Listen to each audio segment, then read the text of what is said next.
이제 어느 시간이 되었으므로 우리 7월 셋째 주 일부 예배를 우리 하나님 앞에 신령과 진정으로 드리도록 하겠습니다. 다 함께 묵도하시겠습니다.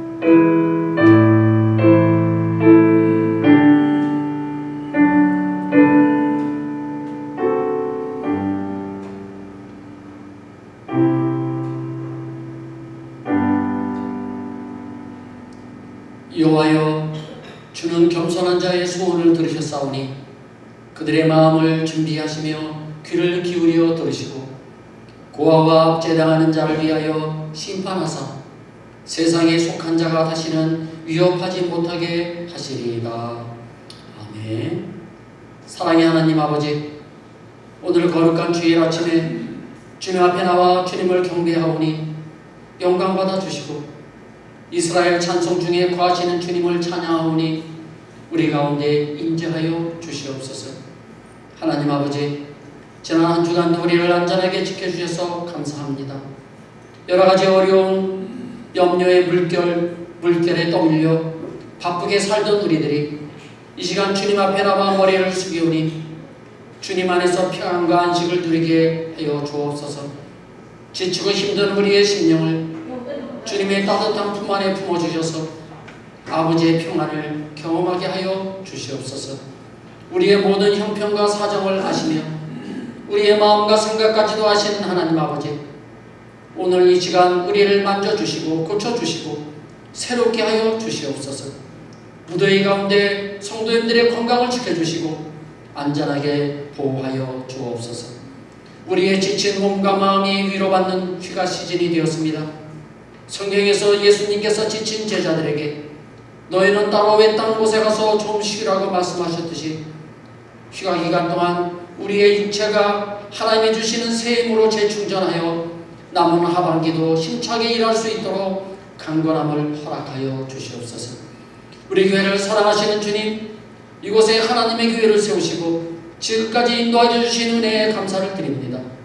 아름다운 향기 나는 교회가 되게 하시고 사랑과 은혜가 넘치며 세상 사람들로부터 인정받고 칭찬 듣는 교회, 초대교회와 같은 교회가 되게 하여 주시옵소서.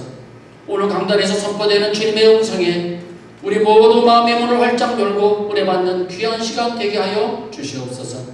예배를 위해 수고하는 모든 손길을 축복하여 주실 줄 믿사오며 이 모든 말씀을 예수님의 이름으로 기도드립니다. 아멘.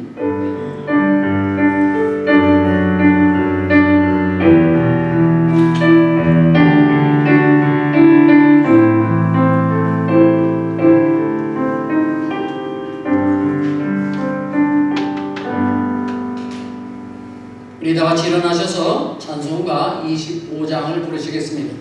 면류관 벗어서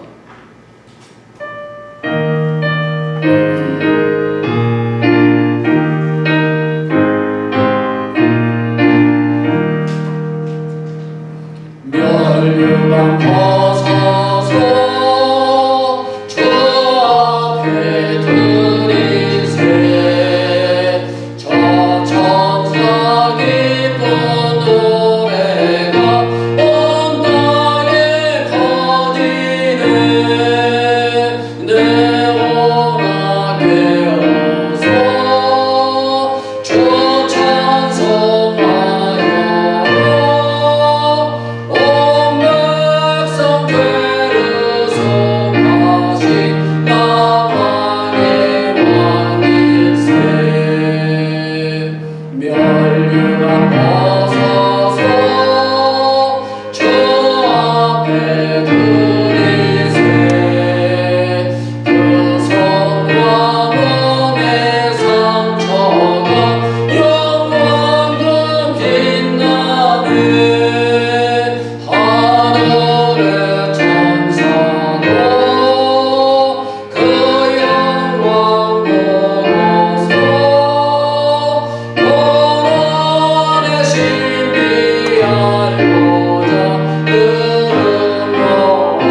성시교독 74번이 되겠습니다. 마태복음 5장 말씀입니다.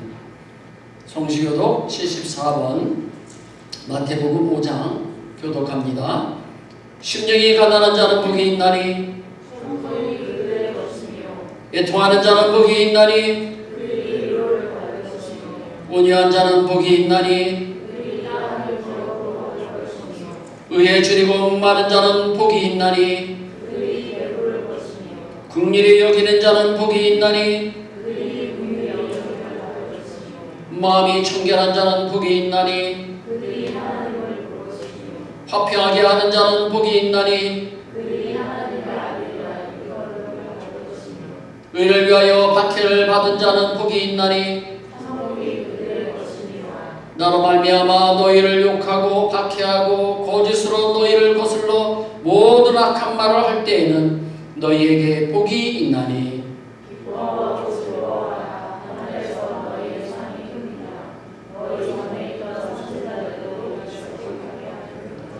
아멘. 이 강의 하나님 앞에 고백의 기도를 드리도록 하겠습니다.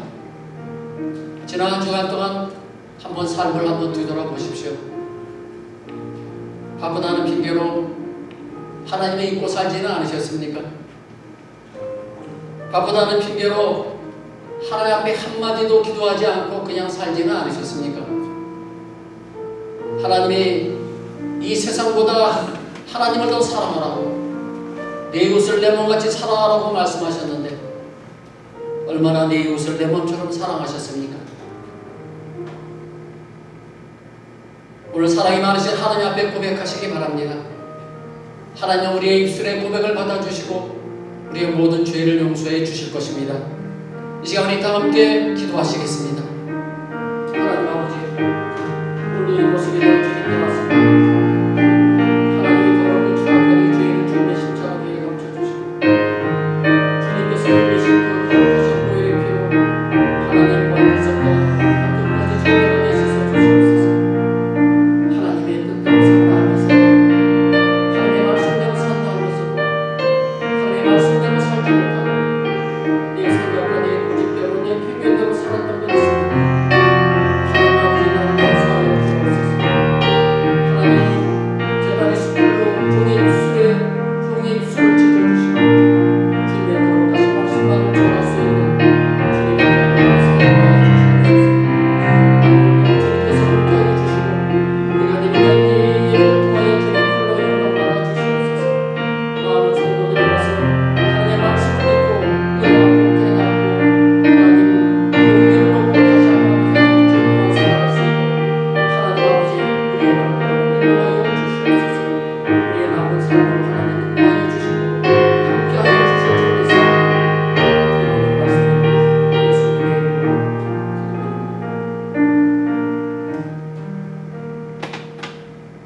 너희 죄가 주홍 같을지라도 눈과 같이 휘어질 것이요 진홍같이 붉을지라도 양털같이 희게 되리라.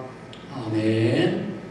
전능하사 천지를 만드신 하나님 아버지를 내가 믿사오며 그 외아들 우리 주 예수 그리스도를 믿사오니 이는 성령으로 잉태하사 동정녀 마리아에게 나시고 본디오 빌라도에게 고난을 받으사 십자가에 못 박혀 죽으시고 장사한 지 사흘 만에 죽은 자 가운데서 다시 살아나시며 하늘에 오르사 전능하신 하나님 우편에 앉아 계시다가 저리로서 산 자와 죽은 자를 심판하러 오시리라. 성령을 믿사오며 거룩한 공예와 성도가 서로 교통하는 곳과 죄를 사하여 주시는 곳과 몸이 다시 사는 곳과 영원히 사는 것을 믿사옵나이다. 아멘. 우리 찬송가 288장을 보시겠습니다. 예수를 나의 구주 삼고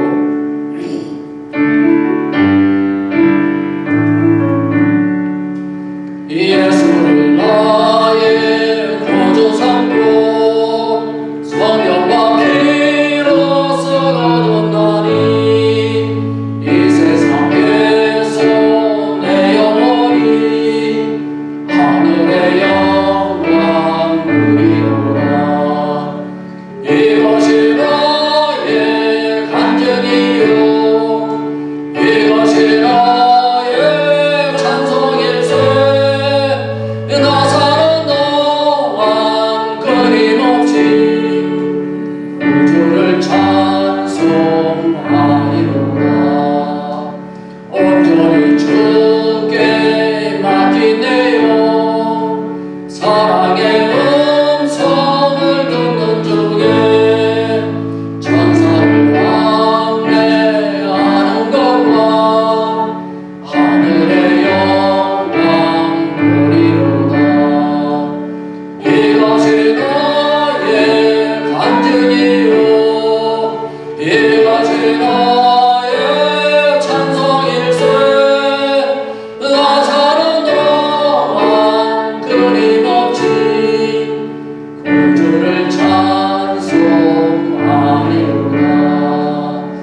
나의 찬송일세 나 사는 동안 끊임없이 구주를 찬송하리로다.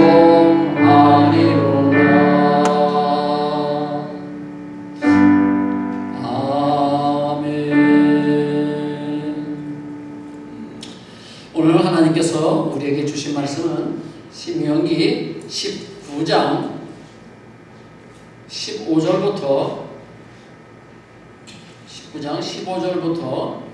마지막 21절까지 말씀이 되겠습니다. 신명기 19장 15절부터 여러분들에게 공독해 드리겠습니다. 사람의 모든 악에 관하여 또한 모든 죄에 관하여는 한 증인으로만 정한 것이 아니요 두 증인의 입으로나 또는 세 증인의 입으로 그 사건을 확정할 것이며, 만일 위증하는 자가 있어 어떤 사람이 악을 행하였다고 말하면 그 논쟁하는 쌍방이 같이 하나님 앞에 나아가 그 당시에 제사장과 재판장 앞에 설 것이요 재판장은 자세히 조사하여 그 증인이 거짓 증거하여 그 형제를 거짓으로 모함한 것이 판명되면 그가 그의 형제에게 행하려고 꾀한 그대로 그에게 행하여 너희 중에서 악을 지하라. 그리하면 그 남은 자들이 듣고 두려워하여 다시는 그런 악을 너희 중에서 행하지 아니하리라. 내 눈이 긍휼히 여기지 말라. 생명에는 생명으로, 눈에는 눈으로, 이에는 이로, 손에는 손으로, 발에는 발로이니라. 아멘. 자리에 앉아주시기 바랍니다. 지난 주 한 주 수고들 많이 하셨습니다. 오늘도 또 피곤하신데도 또 아침 일찍 이렇게 나오셔서 예배에 참석해 주셔서 감사합니다. 오늘 또 말씀을 통해서 또 많은 은혜 받으시고 또 한 주간도 이 말씀 가지고 승리하며 살아가시기를 주님의 이름으로 축복합니다. 오늘 말씀의 제목은요, 위증하는 죄. 위증하는 죄. 위증하는 자가 어떤 사람일까요? 거짓 증거하는 사람이죠. 거짓말하는 사람이에요. 예를 들면 살인사건을 직접 보지 못했는데도 내가 봤다고 거짓말한다든지, 그런 말을 하지도 않았는데 그 사람이 그런 말을 했다고 거짓으로 말하는 거예요. 그것이 바로 위증하는 거죠. 그래서 이스라엘 공동체에서는요, 어떤 사람이 죄를 지었다고 결정할 때는 한 사람의 증인으로 하지 말고 반드시 두 사람이나 세 사람의 증인으로 그 사건을 확증하라라고 말씀하셨어요. 한 사람으로는 안 된다는 거죠. 한 사람이면 거짓으로 말할 수 있다는 것이죠. 하나님께서는 인간을 믿을 수 없는 존재라는 것을 이미 알고 계시기 때문에 거짓 증언을 방지하기 위해서 두세 명의 증인을 세우도록 그렇게 하신 것입니다. 전도서 3장 16절 말씀에 이런 말씀이 있습니다. 또 내가 해 아래서 보건대 재판하는 곳 거기에도 악이 있고 정의를 행하는 곳 거기에도 악이 있도다. 무슨 말씀인지 이해하시겠습니까? 가장 공정해야 될 재판장에도요, 악이 있다는 거예요. 그래서 이스라엘 가운데 재판할 일이 있으면은 하나님 앞에서 하겠습니다. 사람의 말은 믿지 못하는 것이죠. 하물며 검사나 변호사나 이 판사까지도 믿지 못하겠다는 것입니다. 실제로 법정에서 이상한 판결이 나오는 것을 우리는 매스컴을 통해서 보고 듣고 있지 않습니까? 저는 정치적인 얘기는 안 하겠습니다. 참으로 답답할 때가 많습니다. 그죠? 사람이 하는 일을 보니까 사람이 하는 일이 다 그런 것 같습니다. 인간이니까 말이죠. 앞으로는요, 이런 얘기가 있더라고요. 챗 GPT, 그러니까 대화형 인공지능을 통해서 재판을 할 것이다. 이제 그런 미래학자들이 그런 얘기를 하죠. 예. 그래서 17절 말씀에 보시면은요, 논쟁의 쌍방이 하나님 앞에 나아가라고 했습니다. 너희끼리 이렇게 싸우지 말고 하나님 앞에 나가서 그 당시에 재판장인 이 제사장 앞으로 나가서 거기서 심판을 받으라는 거예요. 당시 제사장이요, 재판장의 역할을 감당했기 때문에 제사장 앞에 나가라고 하는 것은 하나님 앞에 나가는 것이었습니다. 왜냐하면 재판장은 하나님의 법으로, 하나님의 율법으로 판결을 내리기 때문에 그렇습니다. 재판장이, 제사장이 자세히 조사해 본 결과 형제를 거짓으로 모함한 것이 판명이 되면 그 위증한 자가 그 형제에게 행하려고 계획했던 그대로 그에게 행하라고 했습니다. 예를 들면요, 위증하여 형제를 행하려고 했던 것이 생명이었다면 생명으로 갚으라는 것이고요. 그것이 눈이면 눈으로, 이는 이로, 손은 손으로, 발은 발로 갚게 하심으로써 이스라엘 가운데의 악을 제거하도록 하셨던 것입니다. 이것을요, 뭐라고 말하냐면 동해보복법이다 그렇게 말합니다. 그러니까 보상법이라고도 하고요. 이것이 함무라비 법정에는 뭐라고 나와 있냐면은 렉스 탈리오니스라고 되어 있어요. 이것이 보상법이에요. 이제 그거를 우리나라 말로 동해보복법 그렇게 말합니다. 이 법은 위증의 경험에 해당되는 것이 아니라 일반적인 싸움의 경우에도 해당이 되죠. 출애굽기 21장 그런 말씀에도요, 이 동해보복법이 기록이 되어 있어요. 한번 보실까요? 출애굽기에 뭐라고 기록되어 있는지 한번 보세요. 그러나 다른 해가 있으면 갚되 생명은 생명으로, 눈은 눈으로, 이는 이로, 손은 손으로, 발은 발로, 된 것은 된 것으로, 상하게 한 것은 상함으로, 때린 것은 때림으로 갚을지니라. 아멘. 이것이 바로 동해보복법이에요. 그런데요, 종과 주인의 경우에는 조금 적용하는 범위가 좀 달랐어요. 왜냐하면 그 시대에 종은요, 주인의 소유물이었기 때문에 그렇습니다. 예를 들면요, 주인이 때렸는데 그 종이 바로 죽으면은 주인이 형벌은 받지만 하루나 이틀을 연명하면은 형벌을 면하게 했습니다. 또는 주인이 종의 눈을 상하게 하거나 이를 상하게 하면 대신 종에게 이는 이로, 눈은 눈으로가 아니라 종이 자기의 소유물이기 때문에 이 종을 자유하게 풀어주라는 것입니다. 그것이 조금 적용하는 범위가 조금 다르지. 이런 동해보복법은요, 인간이 악함으로 과도한 보복을 방지하기 위한 최소한의 장치인 것이죠.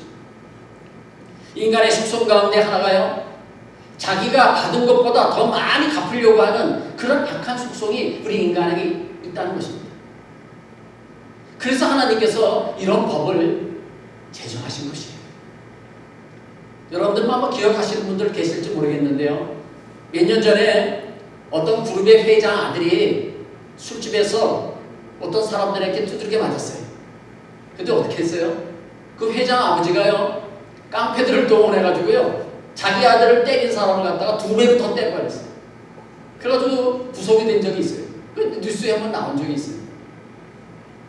힘이 있다고 지나친 보복을 하는 것을 방지하는 이 약자 보호 차원에서 이 동해보복법이 만들어진 것입니다.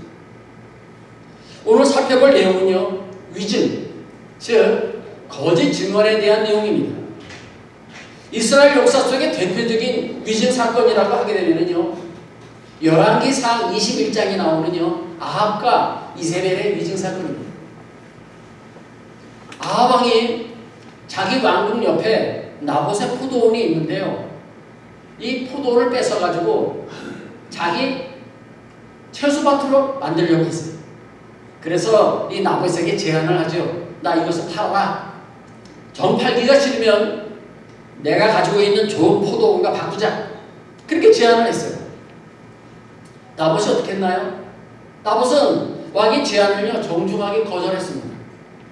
왜냐하면요, 당시에는 조상으로부터 물려받은 땅은요, 사거나 팔거나 하지 못하도록 하나님의 율법으로 정해져 있기 때문에 그렇습니다. 그래서 이 나봇은 하나님의 법이기 때문에 비록 왕이라 할지라도요, 그 법을 지키기 위해서 그렇게 거절을 했던 것이죠.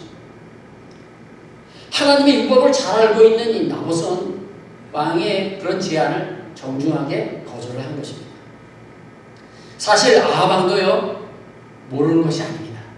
이 법을 알고 있었어요. 그래서 이러지도 못하고 저러지도 못하고 밥도 안 먹고요, 침상에서 이루 들고 저루 부르고 그러고 있었어요. 이 모습을 본 그의 아내 이세벨이 그에게, 남편에게 이렇게 말해요. 당신이 그러고도 이스라엘 왕입니까? 당신이 힘이 있잖아요. 뺏으면 되잖아요. 이 얘기죠. 당신이 그러고도 이스라엘이 왕이냐 하면서 내가 나봇의 이 포도원을 뺏어서 내가 당신에게 줄게. 그 얘기예요. 그러니까 이제 일어나서 맛있게 식사하는 거예요. 그리고는요, 왕의 이름으로요, 나봇이 살고 있는 그 성읍의 장로와 귀인들에게 편지를 씁니다. 그 편지의 내용이 이런 겁니다. 그 성에 금식을 선포하고 나봇을 부른 후에 불량자 2사람을 시켜서 그가 하나님과 왕을 저주했다고 위증을 하여 돌로 쳐 죽여라. 그런 내용이었어요. 이건 완전한 위증이죠. 모함이죠. 못된 사람이죠. 그 성읍의 장로와 귀인들은요, 왕이 명령이니까 거절을 하지 못하고요. 힘이 없으니까 거절을 하지 못하고 결국 그 왕의 지시대로요, 이 나봇을, 이 불량자들을 시켜가지고요, 거짓 위증을 해가지고요, 그를 돌로 쳐서 죽입니다. 이세벨도요, 이런 범죄에 증인이 2명이 있어야 한다는 것을 알고 있었어요. 그래서 한 명으로 안 하고요, 2-3사람의 불량자들을 동원을 했다는 거예요. 권력자의 손에 의해 자행된 이 억울한 모함에 누구 하나 나서서 당할 사람이 없었던 것입니다. 왕이 명령이니까. 형식적으로는 2사람의 증인이 있었기 때문에 합법적인 처형이 된 것입니다. 이세벨이 나봇을 죽여서 그 포도원을 빼앗고요, 왕에게 보고를 하자 왕이 기뻐하면서 그 포도원을 보러 가자고 합니다.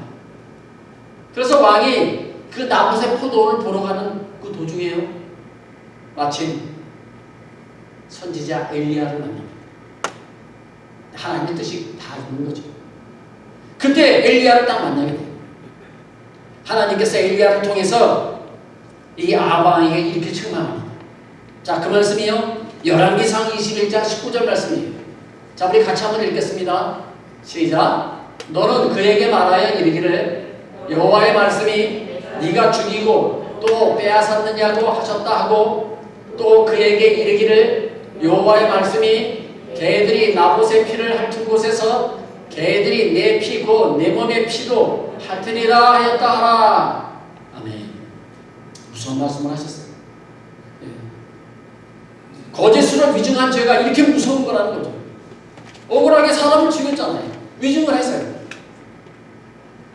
하나님께서는 나봇의 피를요, 개가 핥은 곳에서 내 피도 너의 피도 아방과 이세벨의 피도요, 개들이 핥게 될 것이다. 동해보복법을 시행하신 것입니다. 네가 피를 흘린 대로, 억울한 피를 흘린 대로 너희들도 피를 흘리고 죽게 될 것이다. 동해보복법이죠. 이 예언의 말씀대로요, 먼저 이세벨이요, 그대로 당합니다. 어느 날 왕의 신하들이요, 반란을 일으켜가지고요, 이세벨을요, 높은 성에서 밀어서 떨어뜨려서 죽여버립니다. 사진을 한번 볼까요? 저 높은 성에서 이세벨을 좀 떨어뜨려요. 근데 저 밑에 뭐가 있어요? 멍멍이들이 있죠? 개들이 있어요. 그 이세벨의 신체를요, 저 개들이 뛰어가가지고요, 다 뜯어먹고요, 성경에 뭐라고 기록되었냐면요, 두개골과 손과 발만 남았다고요. 열왕기하 9장에 기록되고 있습니다. 그만큼 위증하는 죄가 그렇게 무섭다는 거예요. 남을 위증해서 남을 죽이게 되면은 너도 그만큼 당한다는 거죠. 그럼 아하방은 어떻게 됐을까요?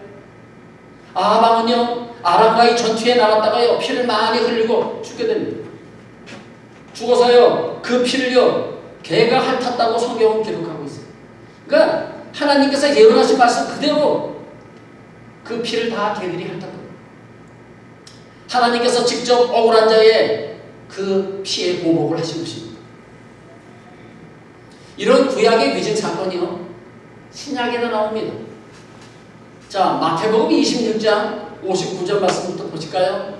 자, 신약에도 위증사건이 나옵니다. 자, 보세요.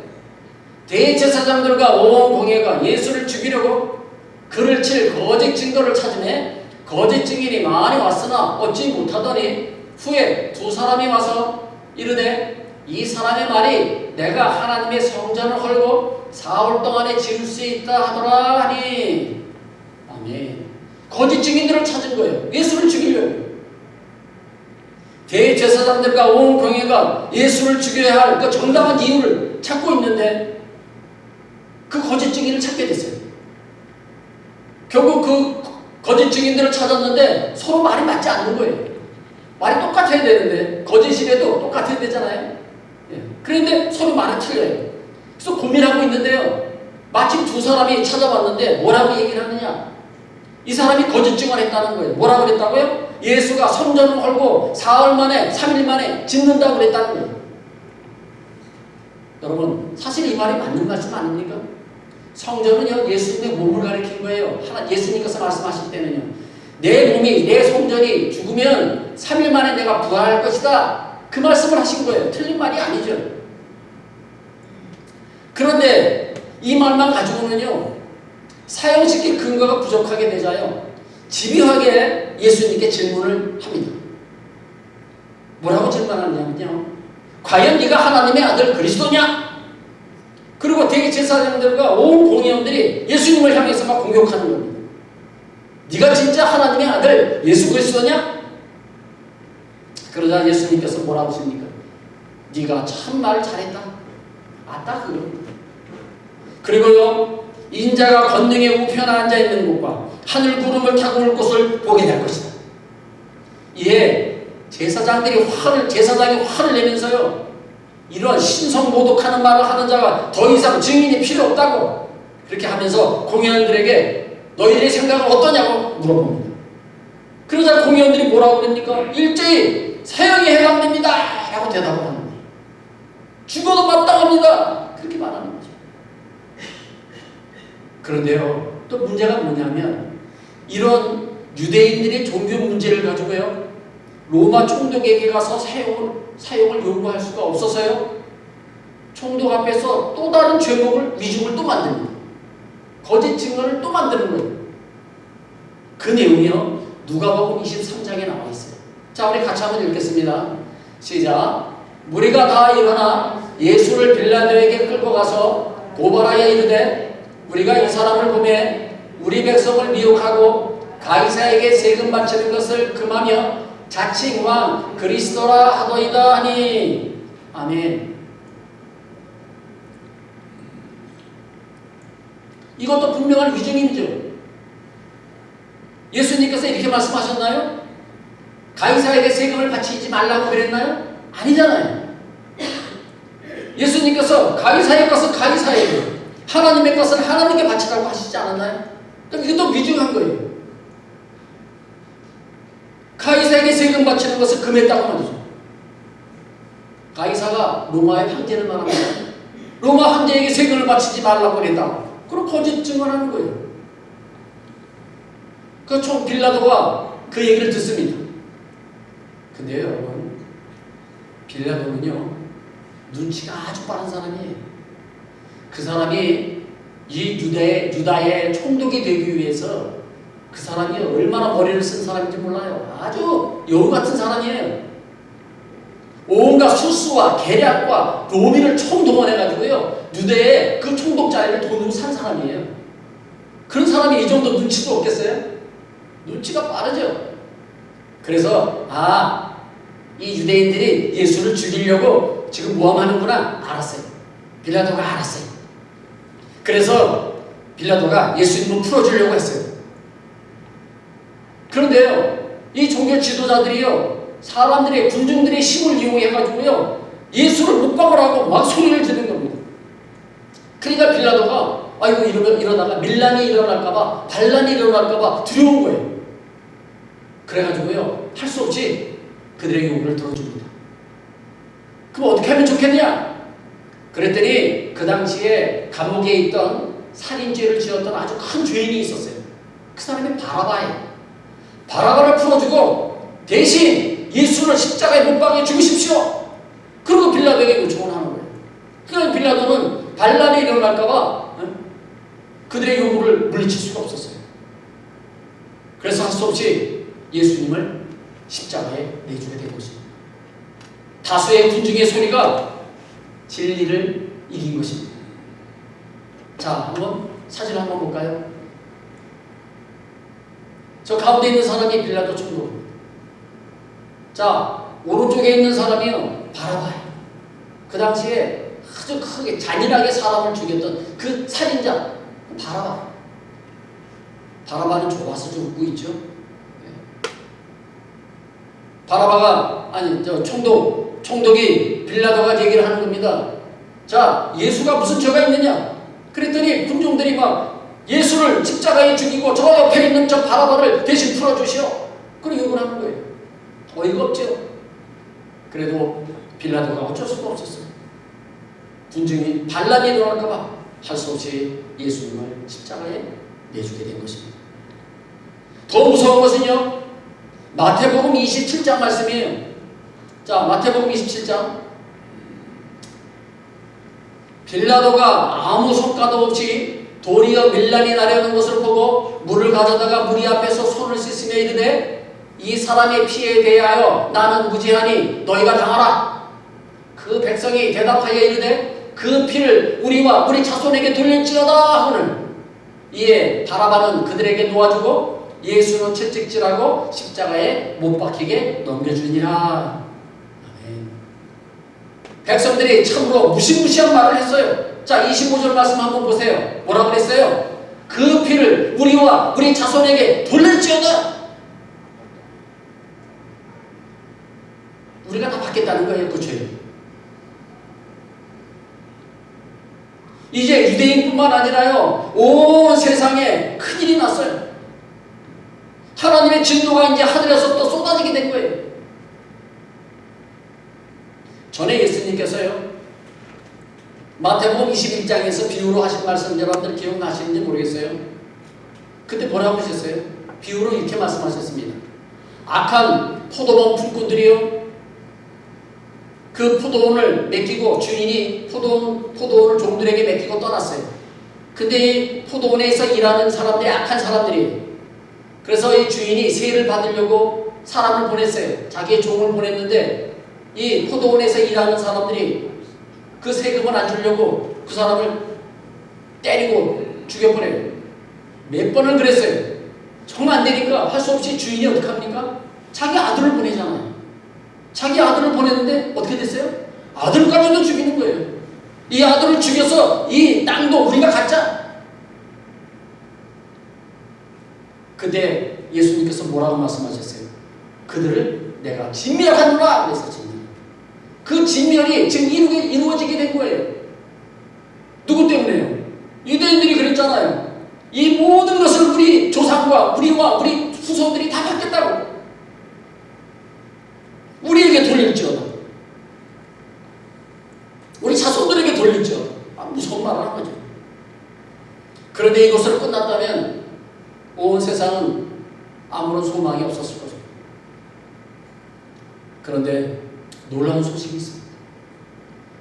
그것은 자신을 위증하여 십자가에 못을 박는 그들을 향하여서 예수님께서 하신 말씀입니다. 자, 한번 보실까요? 지금 예수님은 십자가에 못을 박고 있어요. 로마 군인들이. 근데 예수님께서 자신을 십자가에 못 박는 그 군인들을 향해서 하나님 앞에 이렇게 기도하죠. 누가복음 23장 34절 말씀. 이에 예수께서 이르시되 아버지여 저들을 사하여 주옵소서. 자기들이 하는 것을 알지 못하니이다 하시더라. 아멘. 저 같으면 가만히 안 뒀을 거예요. 이것들이 감히 내가 누군 줄 알고 나를 십자가에다 매달아? 내가 하늘의 군사들을 동원해서 내가 너희들을 다 내가 처벌할 거야. 저 같으면 그렇게 했을 거죠. 여러분들은 어떠세요? 저와 같은 마음이세요? 그런데요, 예수님께서 그렇게 안 하셨어요. 예수님께서 자기들이 하는 일을 저들이 모르니 저들을 용서하여 주시옵소서. 그리고 하나님이 하나님 앞에 용서를 빌었어요.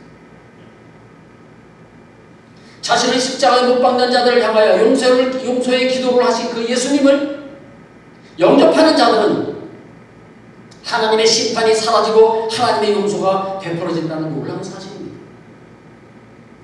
오직 예수 그리스도 안에서만 이 동해보복법이 시행이 되지 않은 것입니다. 눈에는 눈으로, 이는 이로, 생명은 생명으로, 그것이 예수님 안에서는 다 없어진 것입니다. 성도 여러분, 예수님의 이 말씀을 꼭 기억하시기 바랍니다. 마태복음 5장 38절부터 42절 말씀입니다. 우리 교독합니다. 제가 38절, 여러분들이 39절.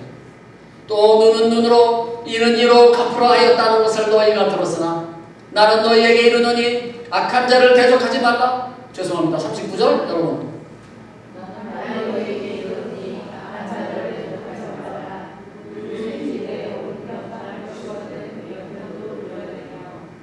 또 너를 고발하여 속옷을 가지고자 하는 자에게 겉옷까지도 가지게 하며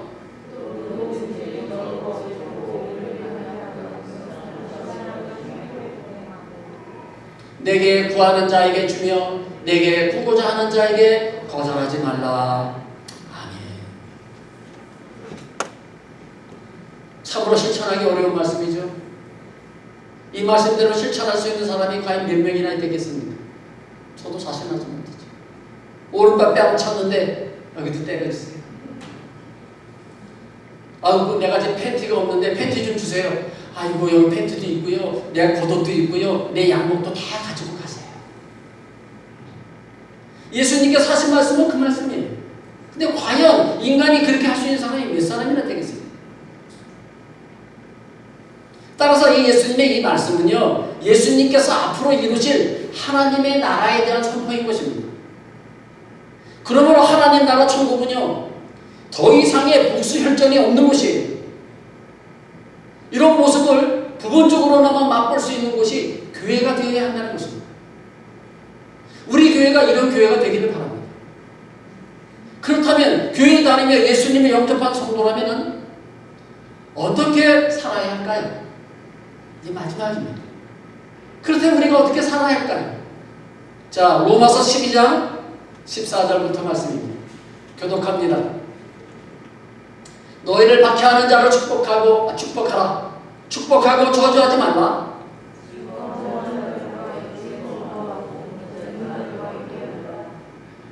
서로 마음을 같이하며 높은 데 마음을 두지 말고 도리어 낮은 데 처하며 스스로 지혜 있는 체 하지 말라.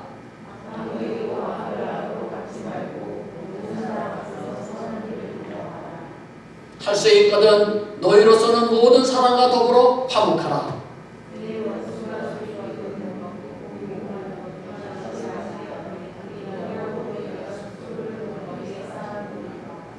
악에게 지지 말고 선으로 악을 이기라. 아멘. 우리는 이렇게 살아야 된다는 거예요. 오늘 말씀을 마치도록 하겠습니다. 위증은 참으로 무서운 죄입니다. 우리는 어떠한 경우에라도 남을 해치는 위증을 하시면 안 됩니다. 내가 직접 눈으로 확인하지 않은 일을 마치 내가 본 것처럼 증거하지 마십시오.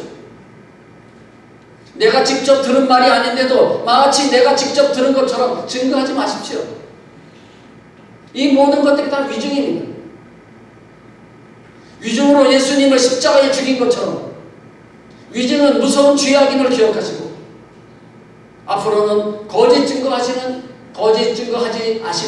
마시는 여러분들 되시기를 바랍니다. 또한 구약의 동해보복법을 이 파기하신 예수님의 이 사랑의 법을 기억하시고 악을 악으로 갚지 마시고 나를 박해하는 자를 저주하지 마시고 축복하며 즐거워하는 자들과 함께 즐거워하며 우는 자들과 함께 울며 높은 데 마음을 두지 말고 낮은 데 두고 스스로 지혜 있는 체 하지 말고 원수 갚는 일을 주님께 맡기고 악에게 지지 말고 선으로 악을 이기시는 우리 모든 성도님들 되시기를 주님의 이름으로 축복합니다. 우리 함께 통성으로 함께 기도하기를 바랍니다. 우리가 혹시 위증한 것이 있습니까?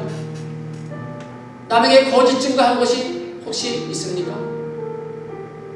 나도 모르게 말을 하다 보니까 내가 꼭 본 것처럼, 내가 꼭 들은 것처럼 말하지는 않았습니까? 하나님, 나를 용서해 달라고 기도하십시오. 다시는 그런 거짓 증거하지 않게 해달라고, 그리고 악을 악으로 갚지 말고 선으로 악을 이기게 해달라고. 이 시간 우리 주여 한번 부르고, 이 시간 우리 통성으로 함께 기도하시겠습니다. 주여. 아버지 하나님, 우리가 혹시 내 입술로 거짓 증거하는 것이 없습니까? 내가 보지도 않았는데, 내가 본 것처럼, 내가 듣지도 않았는데 들었다는 것처럼, 내가 다른 사람들에게 거짓 증거하는 것은 없습니다. 하나님, 나의 죄를 용서하여 주옵소서. 나의 거짓된 입술로 하나님 용서하여 주옵소서. 다시는 거짓 증거하지 않게 하여 주옵소서. 그대로 나갈 수 있는 모두가 되게 하여 주옵소서. 악을 악으로 갚지 말고 선으로 악을 갚을 수 있는 모두가 되기를 간절히 소원합니다. 아버지 하나님, 우리의 부족함을 용서하여 주옵소서. 우리의 연약함을 하나님 용서하여 주옵소서. 아버지 하나님, 우리의 신실하게 감춰주시고 오직 솔직하고 정직하게 거룩하게 살아갈 수 있는 우리 모두가 되게 하여 주옵소서. 아버지 하나님, 악을 악으로 갚지 않게 하여 주옵소서. 이는 이로 너는 너희로가 아니라 모든 것을 사랑으로 감쌀 수 있는 우리 모두가 되게 하여 주옵소서. 아버지 하나님, 성으로 모든 것을 갚을 수 있는 우리의 삶이 되게 하여 주옵소서. 아버지 하나님, 함께 하여 주옵소서. 거짓 증거를 미워하시는 하나님, 우리의 입술로 거짓 증거하지 않고 진실만을 말하게 하여 주옵소서. 생명은 생명으로, 눈은 눈으로, 이는 이로, 손은 손으로, 발은 발로가 아니라 예수님의 사랑의 법을 기억하여 악한 자를 대적하지 말고 오른편 뺨을 치거든 왼편도 돌려대며 악에게 지지 말고 선으로 악을 이기는 우리 모두가 되게 하여 주시옵소서. 예수님의 이름으로 기도합니다. 아멘. 우리 찬송가 286장입니다. 주 예수님 내 맘에 오사.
예수님 내 맘에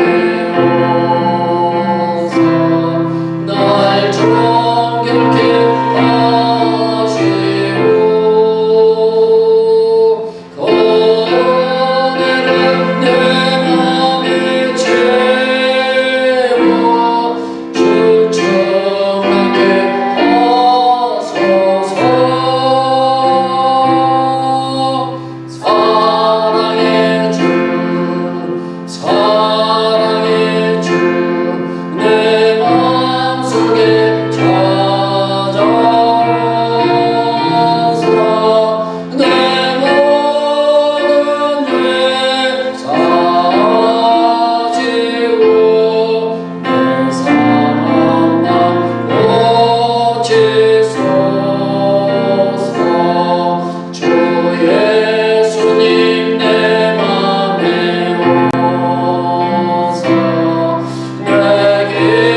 말씀드립니다. 오늘 예배에 참석하신 모든 분들 주님의 이름으로 축복합니다. 여름 선교가 날짜가 결정이 됐습니다. 7월 31일부터 8월 2일날까지 2박 3일로 결정을 했습니다. 그래서 선교 물품들을 받습니다. 그래서 신발, 그다음에 가방, 신발은요 안전화를 포함합니다. 작업화 있죠? 안전화도 포함하고요. 혹시 안 신는 거 있으면은 좀 선교 물품으로 내주시고요. 가방도 큰 가방 좀 있으시면 내주시기 바랍니다. 캐리어 그런 것들 작은 가방도 좋고요. 그러나 큰 가방을 많이들 찾더라고요. 큰 가방, 그다음에 장난감, 그다음에 의류 입다가 버리려고 하는 거 말고 철이 지나서 유행이 지나서 안 입는 거 있잖아요. 그런 거를 좀 내주시기 바라고요. 세 번째, 여름 성경학교 8월 둘째 주에 있을 예정이고요. 그다음에 오늘 2부 예배 후에 재림예가 훈련 6차 강의가 있고요. 다섯 번째, 세미나와 재정 부흥회 9월 27일부터 10월 1일까지 있습니다. 그래서 여러분들 세미나 재정 부흥회 많은 사람들에게 좀 알려주시기 바랍니다. 진짜 모시기 힘든 분이세요. 아주 유명한 분이시고요. 전 세계 다니시는데요. 어떻게 우리 멕시코에 오시겠다고 결정을 하셨는지 저도 몰라요. 솔직히 저도 몰라요. 제가 요구한 것도 아니고요. 그분들이 먼저 얘기를 했어요. 그래서 왜 그러시냐고 그러니까 하나님이 가라고 그러셨대요. 저도 깜짝 놀랐어요. 그러니까 그만큼 하나님의 예정이 계셔서 오시는 분들이니까 여러분들 많은 사람들한테 좀 알려주시고요. 지금 식당마다 지금 이 포스터를 계속 붙이고 있습니다. 그래서 여러분들 다른 사람들에게도 좀 많이 알려서 한 10사람 최소한도 내 주변에 10사람들에게도 좀 알려야 되겠다 각오를 하시고 10사람들에게 좀 알려주시기 바랍니다. 첫 번째, 이 세미나 부흥회를 위해서요 지금 100일 작전 기도를 하고 있습니다. 그래서 여러분들 계속해서 기도해 주시기 바라고요. 순회 영상 업무가요 내일 월요일 날 오후 2시부터 5시까지 1차 있고요. 그 다음에 화요일 날 9시서부터 11시까지 있어요. 그래서 이번 순회 영상 업무에 우리가 가서 우리 교회 전도지하고 그 다음에 우리 부흥의 포스터를 좀 나눠주려고 합니다. 그래서 시간이 되시는 분들은요 이 시간에 나오시기 바라고요. 그래서 월요일 날 1시에 교회에서 모이기로 했습니다. 교회에 1시에 모여서 그 전도지를 휴지에다가 붙이는 작업을 좀 해야 됩니다. 그래서 휴지에다가 거기에다가 전도지를 붙여야 되니까요. 1시에 모여서 그 작업을 하고요. 그 다음에 2시에 이제 홀리데이 호텔로 이동하도록 그렇게 하겠습니다. 그래서 참석하실 수 있는 분들 많이 참석해 주시기 바라고요. 다음 주 대표 기도는요 노은일 권사님, 그 다음 주 배선희 권사님이 되겠습니다. 그리고요 혹시 여러분들 교회 열쇠 혹시 가지고 계신 분들이 계시면은 저한테 오십시오. 왜냐하면 열쇠가 고장이 나가지고요 저 열쇠를 바꿨어요. 그래서 현재 가지고 계신 그 열쇠는 사용을 못합니다. 그래서 혹시 가지고 계신 분들이 계시면은 저한테 오시면은 새 열쇠를 여러분들에게 드리도록 그렇게 하겠습니다. 그리고 저 뒤에 보시면은요 멕시코에서 인천공항 직항 가는 거 청문서를 지금 갖고 있습니다. 그래서 한인회에서 주관해가지고 하고 있는데요. 여러분들이 가시기 전에 저기다가 좀 사인을 좀 전화번호하고 적어주시기 바랍니다. 그래서 이제 아에로멕시코에다가 청원을 하는 것입니다. 그래서 직항을 좀 사실 전에 있었잖아요. 근데 팬데믹 때문에 없어졌잖아요. 그래서 다시 좀 직항을 좀 만들어 달라고 우리가 청원하는 겁니다. 그러니까 여러분들 한 사람 다 빠지지 말고요. 다 청원해 주시기 바라고요. 우리 현지인들도 같이 청원해 주시기 바랍니다. 그래서 모니카도 사인해 주고 가시라고 그러세요. 그래야지 이제 직항이 열리면 편하잖아요. 그죠? 우리 다른 방법 없으면 다 같이 일어나셨어요. 우리 마지막 수업 부르고요. 그리고 마치도록 그렇게 하게 축도함으로 마치도록 하겠습니다.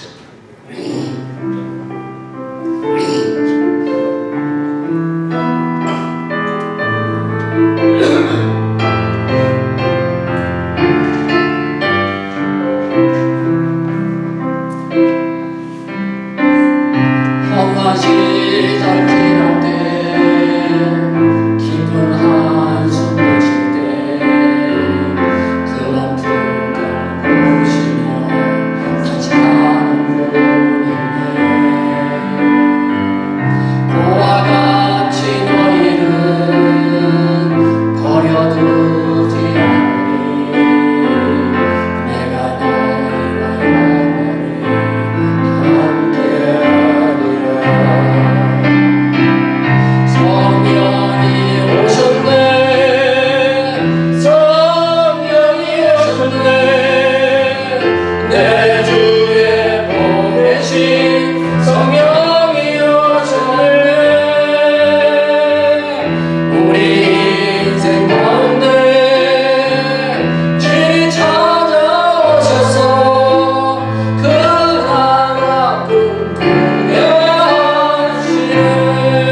하나님의 크고 망한극하신 사랑하심과 성령님의 교통교감 충만하신 은혜가 오늘 하나님 말씀대로 유증하지 않고 거짓말하지 않기를 각오하며 떠나는 우리 모든 성도님들 머리 위에, 그들의 가정과 직장과 사업장 위에, 그리고 우리 소망장로교회 위에, 그리고 우리의 조국 대한민국과 우리가 살고 있는 이 멕시코 땅에 지금부터 영원토록 함께 계실지어다.